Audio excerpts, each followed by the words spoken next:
Shalom. Hari ini juga kita akan merenungkan tentang kisah Yesus. Teksnya Yohanes pasal 13. Paragraf yang pertama ayat 31 sampai 35. Sesudah Yudas pergi, Yesus memberikan perintah baru kepada murid-muridnya, yaitu kasihilah satu sama lain, sama seperti aku mengasihi kalian.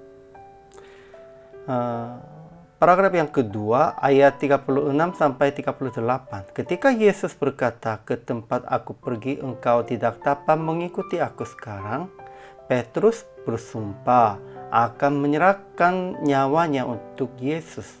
Namun Yesus berkata, "Sebelum ayam berkokok, engkau telah menyangkal aku 3 kali." Kesimpulan hari ini.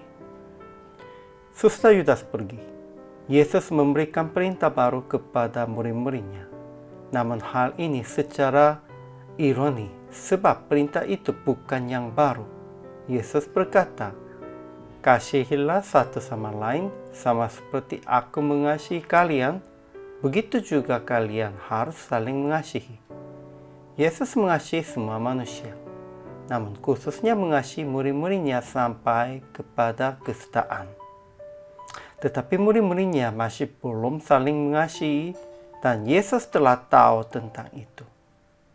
Petrus bertanya, "Tuhan, kemana engkau pergi?"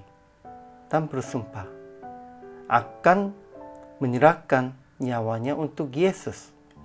Tetapi mereka masih belum mengerti tentang diri sendiri.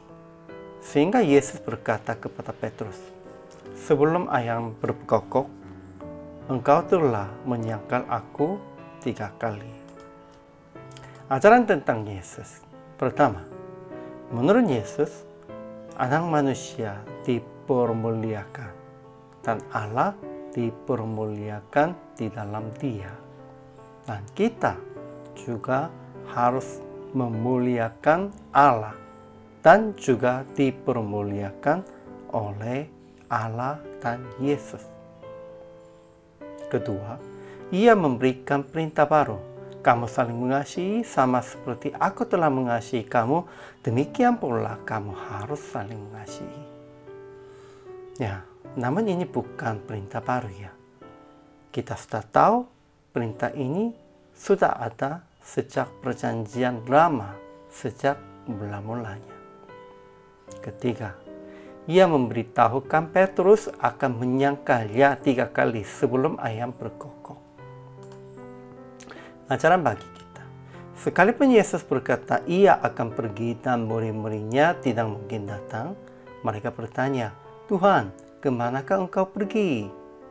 Ya, kedua, Petrus berkata, "Tuhan, mengapa aku tidak dapat mengikuti engkau sekarang?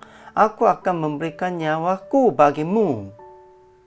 Ketiga, mereka tidak berpikir tentang perintah baru saling mengasihi. Mereka tidak tahu tentang dirinya sendiri. Hanya konsentrasinya ke perjalanan Yesus, itu pun juga bukan untuk Yesus. Karena mereka ingin mencari kemuliaan dalam Yesus, mereka ingin mengikutinya kemanapun. Dan sekalipun Yesus Kristus telah katakan saling mengasihi, Petrus dan murid-murid tidak bertanya tentang ini. Aplikasinya.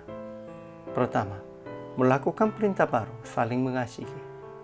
Kedua, usaha membaharui pikiran dan perbuatan dengan percaya akan datang kepada Yesus. Praktik hari ini. Siap di dalam Roh untuk dibaharui dan saling mengasihi untuk mengikuti jalan Yesus. Pentingnya ini, zaman sekarang juga sepertinya zaman Yesus Kristus. Pada waktu Yesus pergi dan pada waktu Yesus sudah memberikan perintah baru saling mengasihi, namun mereka konsentrasinya Yesus kemana? Ingin mengikutinya untuk dapat kemuliaannya. Tidak konsentrasi tentang saling mengasihi. Zaman sekarang, sebagian besar Orang Kristen juga begitu. Saling mengasihi. Ini tetap jelas di dalam Alkitab.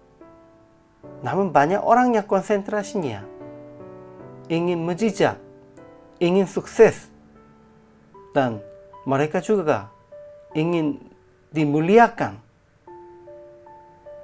Tentang itu, sebagian besar orang tidak konsentrasi tentang saling mengasihi. Namun kalau kita orang percaya tidak saling mengasihi, siapapun tidak tahu kita orang Kristen sesungguhnya orang percaya atau tidak. Tidak ada perbedaan. Saling mengasihi, inilah identitas orang percaya. Hari ini juga Tuhan memberkati, saling mengasihi aja.